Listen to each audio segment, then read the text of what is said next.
ഈശോ മിശിഹായ്ക്ക് സ്തുതിയായിരിക്കട്ടെ. ഞാൻ മാണിപ്പറമ്പിലച്ചൻ. ലത്തീൻ വേദപാഠകം സാധാരണകാലം 5-ാം ഞായർ.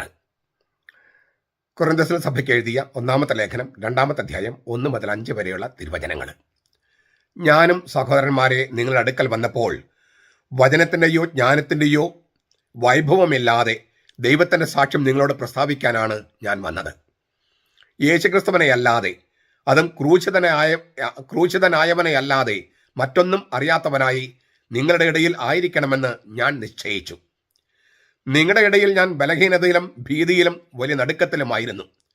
എൻ്റെ വചനവും എൻ്റെ പ്രസംഗവും ജ്ഞാനത്തിൻ്റെ വശീകരണ വാക്കുകളിൽ അല്ല, ആത്മാവിൻ്റെയും ശക്തിയുടെയും പ്രദർശനത്തിലായിരുന്നു. നിങ്ങളുടെ വിശ്വാസത്തിൻ്റെ ആധാരം മനുഷ്യരുടെ ജ്ഞാനത്തിലല്ല, ദൈവത്തിൻ്റെ ശക്തിയിൽ തന്നെ ആയിരിക്കേണ്ടതിനാണിത്.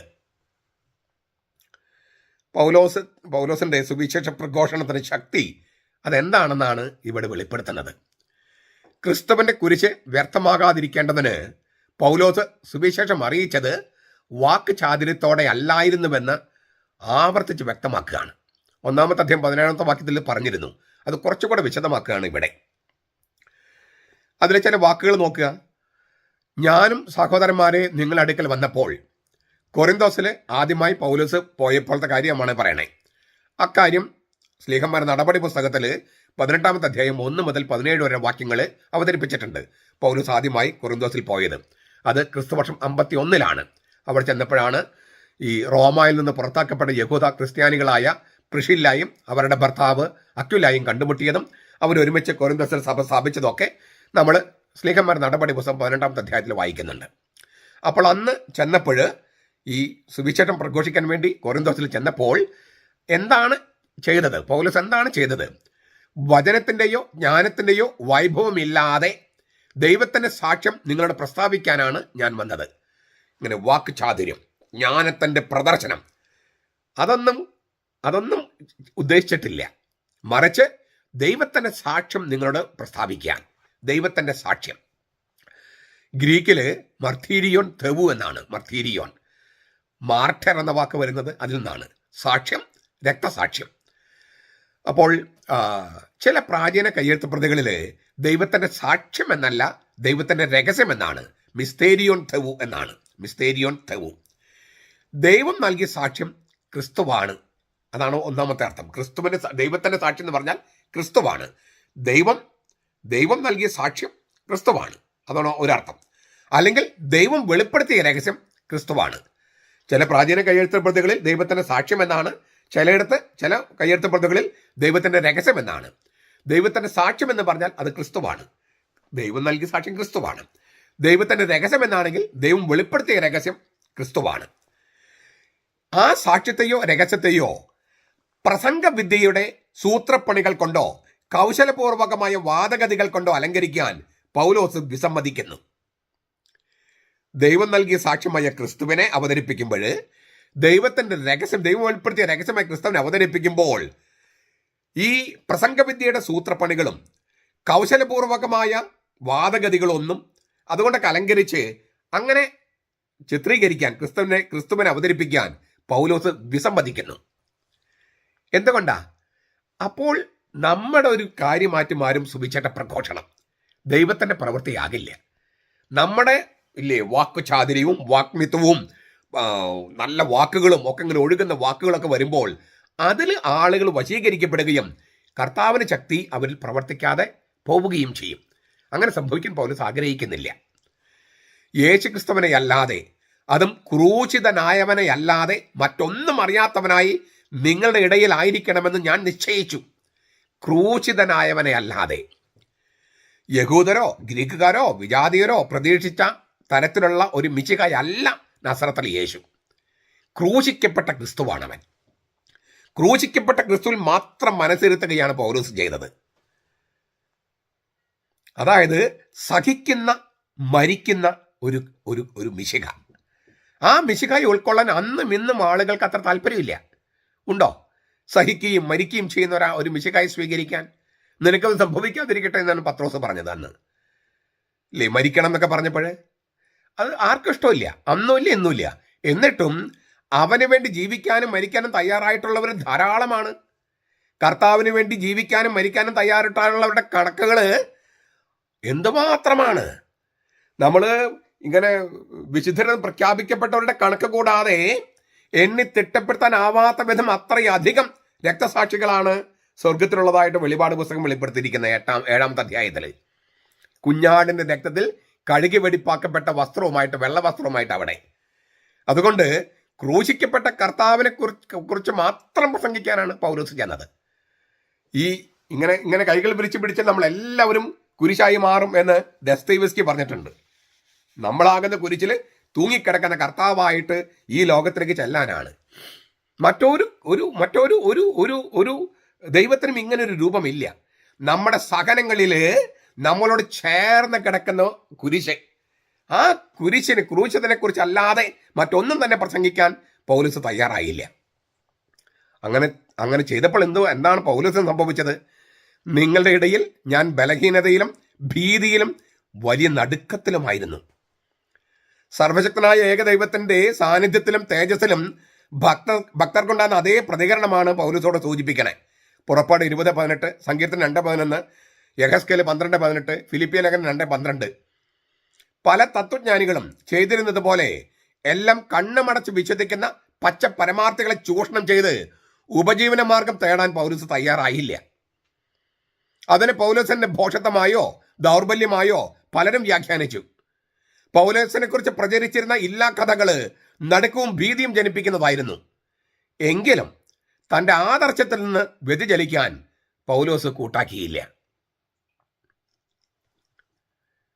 കാരണം എൻ്റെ വചനവും എൻ്റെ പ്രസംഗവും ജ്ഞാനത്തിന്റെ വശീകരണ വാക്കുകളിലല്ല, ആത്മാവിൻ്റെയും ശക്തിയുടെയും പ്രദർശനത്തിലായിരുന്നു. സുവിശേഷം കൈക്കൊള്ളാൻ കേൾവിക്കാരുടെ മനസ്സിനെയും ഹൃദയങ്ങളെയും പരിശുദ്ധാത്മാവ് ചലിപ്പിക്കുന്നില്ലെങ്കിൽ എത്ര ഗംഭീരമായ പ്രസംഗമായാലും അത് ഫലപ്രദമാകില്ല എന്ന് പൗലോസ് വ്യക്തമാക്കുകയാണ്. ഫിലിപ്പിയ ലേഖനം 1:29 സൂചിപ്പിക്കുന്നുണ്ട്. പൗലോസ് അത്ര വലിയ വാഗ്മിയൊന്നുമല്ലായിരുന്നു, അതൊരു കുറവ് തന്നെ. പക്ഷെ പരിശുദ്ധാത്മാവിന്റെ ശക്തി പരിപൂർണമായി പ്രകടമാക്കാൻ പൗലോസിന്റെ ആ ദൗർബല്യം ദൈവം ഉപയോഗപ്പെടുത്തി. 2 കൊരിന്ത്യർ 12:9. ലോകദൃഷ്ടിയിൽ ബുദ്ധിശൂന്യതയും ബലഹീനവുമെന്ന് കരുതുന്ന കാര്യങ്ങൾ ഉപയോഗിച്ച് ദൈവം ലോകത്തെ രക്ഷിക്കുന്നു.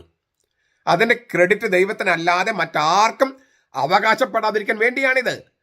1 കൊരിന്ത്യർ 1:21-29 പൗലോസ് പറയുന്നുണ്ട്. ചുരുക്കത്തില് സുവിശേഷ പ്രഘോഷണവും മാനസാന്തരവും അത് പരിശുദ്ധാത്മാവിന്റെ പ്രവൃത്തിയാണ്. നമ്മൾ സുവിശേഷം പ്രഘോഷിച്ചാൽ മതി.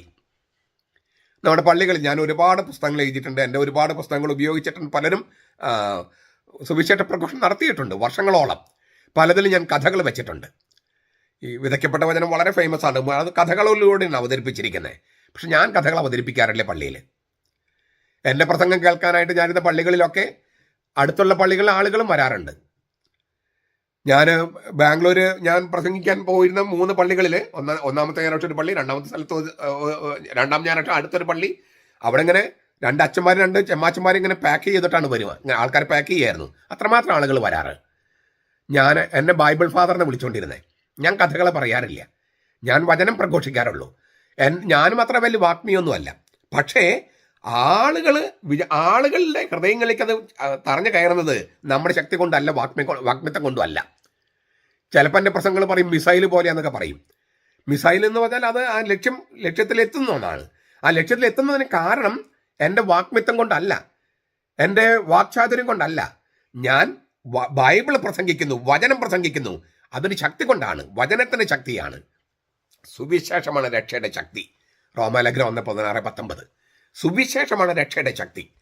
അതുകൊണ്ട് നമ്മുടെ ശക്തി അല്ല അത് വെളിപ്പെടാൻ വേണ്ടിയിട്ടാണ് നമ്മുടെ വാക്കുകളുടെ പോരായ്മ അതെല്ലാം കർത്താവ് ഉപയോഗപ്പെടുത്തുകയാണ്. നമ്മുടെ ദൗർബല്യം കർത്താവ് ഉപയോഗപ്പെടുത്തുകയാണ്. കർത്താവാണ് പ്രസംഗിക്കപ്പെടേണ്ടത്, വചനമാണ് പ്രസംഗിക്കപ്പെടേണ്ടത്.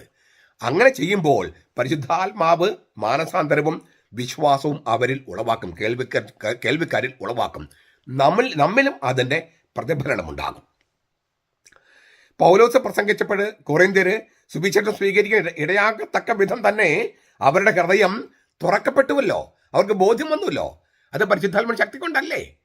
പൗലോസ് ഈ പറഞ്ഞ ഈ ഏഷ്യ മൈനർ തുർക്കി, ഇപ്പോഴത്തെ തുർക്കി മുതൽ യൂറോപ്പ് മുഴുവൻ സ്പെയിൻ വരെ പ്രസംഗിച്ച്, റോമിലും സ്പെയിൻ വരെയൊക്കെ പ്രസംഗിച്ച് ഈ സ്ഥലങ്ങളൊക്കെ സഞ്ചരിച്ചു.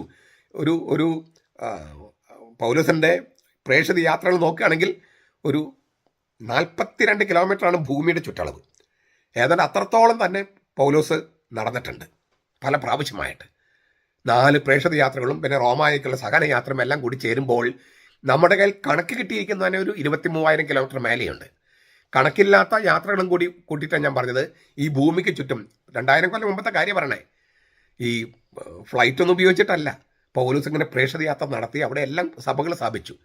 ഈ പൗലോസിൻ്റെ സുവിശേഷ പ്രഘോഷണ ബാക്കിയാണ് യൂറോപ്പ് മുഴുവൻ ക്രിസ്ത്യാനികളായി മാറിയത് പിന്നീട്. അതിന് വേറെ പല കാരണങ്ങളൊക്കെ ഉണ്ട്. അപ്പോൾ പരിശുദ്ധാത്മാവിന് ശക്തി പ്രവർത്തിച്ചു എന്നുള്ളതാണ് ഈ പൗലോസ് പറയുന്നത്. അതിനാൽ നമ്മുടെ ശക്തിയല്ല, നമ്മുടെ വാക്ചാതുര്യമല്ല, ദൈവവചനത്തിൻ്റെ ശക്തി, പരിശുദ്ധാത്മാവിൻ്റെ ശക്തി, അതിൽ ആശ്രയിച്ച് സുവിശേഷം പ്രഘോഷിക്കുക. ഞാൻ വിചാരിക്കുന്നത് ഒരു 10-600 വർഷങ്ങൾ കഴിയുമ്പോൾ ഇന്ത്യ മുഴുവൻ ക്രിസ്ത്യാനികളായി മാറുമെന്നാണ് ഞാൻ വിചാരിക്കുന്നത്. അതിന് എനിക്ക് ബിബ്ലിക്കലായ ചില കാരണങ്ങളുണ്ട്. ഞാനത് ലേഖനങ്ങളായിട്ടും ഒക്കെ അവതരിപ്പിച്ചിട്ടുണ്ട്. ബാക്കി ചില കാര്യങ്ങൾ പിന്നീട് അവതരിപ്പിക്കാൻ ഇരിക്കുന്നു. അപ്പോൾ നമ്മൾ എന്താണ് ചെയ്യേണ്ടത്? സുവിശേഷം പ്രഘോഷിക്കുക. സുവിശേഷം പ്രഘോഷിക്കുക എന്ന് പറഞ്ഞാൽ അത് വാക്കുകൾ കൊണ്ടും വേണം, പ്രവൃത്തി കൊണ്ടും വേണം. അതാണ് നമ്മുടെ വിദ്യാഭ്യാസ സ്ഥാപനങ്ങൾ ആണെങ്കിലും ആതുരാലയങ്ങൾ ആണെങ്കിലും സാമൂഹ്യ പ്രവർത്തനമാണെങ്കിലും എല്ലാം കൂടി ഉദ്ദേശിക്കുന്നത് വചനം പ്രഘോഷിക്കുന്നത് തന്നെയാണ്. തീർച്ചയായിട്ടും അങ്ങനെ വചനം പ്രഘോഷിക്കുമ്പോൾ മറ്റുള്ളവർക്ക് അത് അസ്വസ്ഥതയുണ്ടാക്കും. കാരണം എന്താ? നമ്മൾ അക്രമത്തിന് പോകുന്നവരല്ല, നമ്മൾ സ്നേഹിക്കുന്നവരാണ്. ഈ സ്നേഹത്തിലേക്കാണ്, സ്നേഹമാണെങ്കിലും നമ്മൾ പ്രഘോഷിക്കുന്നത്. പ്രവൃത്തിയിലൂടെയും അല്ലാതെയും നമ്മൾ പ്രഘോഷിക്കുന്ന സ്നേഹമാണ്. സ്വാഭാവികമായും സ്നേഹത്തിന് അനുകൂലമല്ലാത്തവർ സ്നേഹത്തെ എതിർക്കും. അത് സ്വാഭാവികമാണ്. ഈ ലോകം അങ്ങനെയാണ്. സ്നേഹത്തെ എതിർക്കുന്നവരുണ്ട്, ശരിക്കും സ്നേഹത്തെ എതിർക്കുന്നവര്. കാരണം യഥാർത്ഥ സ്നേഹം അവരെ അസ്വസ്ഥരാക്കും, അരക്ഷിതരാക്കും. യഥാർത്ഥ സ്നേഹത്തിലേക്ക് വന്നില്ലെങ്കിൽ അവർക്ക് അവരുടെ മുമ്പിൽ പിന്നെ ഒരു ചോയ്സ് ഉള്ളത് ഇങ്ങനെ സ്നേഹം പ്രകടിപ്പിക്കുന്നവരെ കൊന്നുകളയാനാണ്. ക്രിസ്തുവിനെയും കൊല്ലുകയായിരുന്നു, ഗാന്ധിജി കൊല്ലുകയായിരുന്നു. അങ്ങനെ എത്രയോ പേര് കൊല്ലപ്പെട്ടിട്ടുണ്ട്. നമ്മൾ വിശുദ്ധർ എത്രയോ പേര് കൊല്ലപ്പെട്ടിട്ടുണ്ട്. അവർ സ്നേഹിച്ചു എന്നുള്ളതാണ് പ്രശ്നം. സ്നേഹത്തിൻ്റെ വിപരീത ശക്തികൾ സ്നേഹത്തെ ഇല്ലായ്മ ചെയ്യാൻ ശ്രമിച്ചുകൊണ്ടിരിക്കും. അപ്പോഴേക്കും സ്നേഹം പിന്നെയും പൂത്തുലയും. നിങ്ങളുടെ വിശ്വാസത്തിൻ്റെ ആധാരം മനുഷ്യരുടെ ജ്ഞാനത്തിലല്ല, ദൈവത്തിൻ്റെ ശക്തിയിൽ തന്നെ ആയിരിക്കേണ്ടതിനാണ് ഞാനിതിങ്ങനെ ചെയ്തത് എന്ന് പൗലോസ് പറയുന്നുണ്ട്. ദൈവം തന്നിൽ തന്നെ ആരാണെന്ന് ഗ്രഹിക്കലല്ല ക്രിസ്തുധർമ്മം ഉദ്ദേശിക്കുന്നത്. ദൈവത്തിൻ്റെ രഹസ്യം അല്ലേ, ഒരു ദൈവം 3 ആളായിരിക്കും എങ്ങനെ, ഇതെല്ലാം വെളിപ്പെടുത്തിയിട്ടുണ്ട്. എങ്കിലും അതിനെക്കുറിച്ച് ഒരുപാട് ധ്യാനിക്കലല്ല ക്രിസ്തുധർമ്മം ഉദ്ദേശിക്കുന്നത്. മറിച്ച് ഈ ചരിത്രത്തിൽ ദൈവം പ്രവർത്തിക്കുന്നത് എങ്ങനെയെന്ന് തിരിച്ചറിയുക.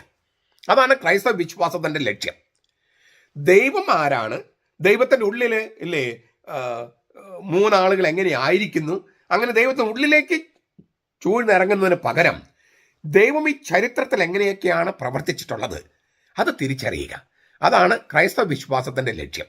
അതുകൊണ്ടാണ് നിങ്ങളുടെ വിശ്വാസത്തിൻ്റെ ആധാരം മനുഷ്യരുടെ ജ്ഞാനത്തിലല്ല, ദൈവത്തിൻ്റെ ശക്തിയിൽ തന്നെ ആയിരിക്കുക. ദൈവത്തിൻ്റെ ശക്തി ഈ ലോക ചരിത്രത്തിൽ എങ്ങനെ പ്രവർത്തിക്കുന്നു അതിന് സാക്ഷ്യം വഹിക്കുക. ദൈവം ആരാണ്, ഒരു ദൈവം 3 ആളായിരിക്കുന്നത് എങ്ങനെ, ഇതൊക്കെ നമ്മൾ പഠിക്കേണ്ടതാണ്, വളരെ പ്രധാനപ്പെട്ടതുമാണ്. എങ്കിലും അതല്ല ക്രൈസ്തവ പ്രഘോഷണത്തിൻ്റെ, സുവിശേഷ പ്രഘോഷണത്തിൻ്റെ ലക്ഷ്യം അതല്ല. മറിച്ച് നമ്മുടെ ചരിത്രത്തിൽ ഈ പ്രപഞ്ചത്തിൽ ദൈവം എങ്ങനെ പ്രവർത്തിക്കുന്നു. അപ്പോൾ പരിശുദ്ധ ത്രിത്വത്തിൽ നിന്ന് പുറത്തോട്ടുള്ള ആ ശക്തിയുടെ പ്രകടനം അതിൽ ഫോക്കസ് ചെയ്യുക. ദൈവത്തിൻ്റെ ഉള്ളിൽ ആന്തര ജീവിതത്തിൽ അധികം ഫോക്കസ് ചെയ്യേണ്ട കാര്യമില്ല. കാരണം അത് നമുക്ക് മനസ്സിലാക്കുന്നതിന് ഒരു പരിമിതിയുണ്ട്. അത് നമ്മൾ സ്വർഗത്തിൽ ചെല്ലുമ്പോൾ നമുക്ക് അതിൻ്റെ വെളിപാട് ലഭിക്കും. ഞാൻ ആവർത്തിക്കുകയാണ്, അത് വേണ്ടെന്നല്ല. പരിശുദ്ധ ത്രിത്വത്തിന് തിരുനാളുണ്ട്, പരിശുദ്ധ ദൈവം ഒരു കുടുംബമാണ്. അപ്പം അതെല്ലാം പഠിക്കണം. പക്ഷേ അതിനേക്കാളേറെ നമ്മുടെ ചരിത്രത്തിൽ ഈ പ്രപഞ്ചത്തിൽ ദൈവം പ്രവർത്തിക്കുന്നത് എങ്ങനെ അതിൽ ഫോക്കസ് ചെയ്യുകയാണ് ക്രൈസ്തവ വിശ്വാസത്തിൻ്റെ ലക്ഷ്യമായിട്ട് പൗലോസ് അവതരിപ്പിക്കുന്നത്. അതങ്ങനെ തന്നെ ആയിരിക്കട്ടെ. നമ്മുടെ കർത്താവ് ഈശോ മിശിഹായുടെ കൃപയും പിതാവായ ദൈവത്തിൻ്റെ സ്നേഹവും പരിശുദ്ധാത്മാവിൻ്റെ സഹവാസവും നാം എല്ലാവരോടും കൂടി ഉണ്ടായിരിക്കട്ടെ, ഇപ്പോഴും എപ്പോഴും എന്നേക്കും. ആമേൻ.